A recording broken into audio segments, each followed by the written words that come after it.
ഒരു കാര്യം ഞാൻ കാണിച്ചട്ടെ. നമ്മളെ ജാൻമണി ഒരു പാട്ട് പാടി ഉണ്ടായിരുന്നല്ലോ, സ്വപ്നം കാണാറുണ്ടോ.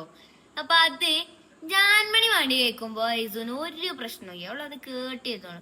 പക്ഷെ അത് ഞാൻ പാടിയാൽ അവൾക്ക് ഭയങ്കര പ്രശ്നമാണ്. എനിക്ക് പാട്ട് പാടാനുള്ള കഴിവ് ഇത്തിരി ഏറിയതിന്റെ പ്രശ്നമല്ല, പക്ഷെ അത് ഈ കുട്ടീനോട് എത്ര പറഞ്ഞിട്ടും അങ്ങനെ മനസ്സിലാവണില്ല. ഐസുനാന്ന് സ്വപ്നം കാണാറുണ്ടോ നീ, സ്വപ്നം കാണാറുണ്ടോ. എന്നോട് ചോദിക്കണം സ്വപ്നം കാണുന്നുണ്ടോ ജി.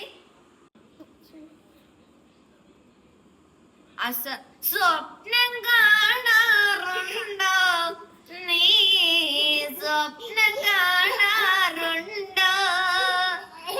സ്വപ്നം കാണുന്നുണ്ടോ ജി. സ്വപ്നം കാണണ്ട, സ്വപ്നം കാണണ്ടേ. ആയതിൽ കുറച്ച് ബോധി കിടന്നാ മതിട്ടാ, സ്വപ്നം കാണൂല.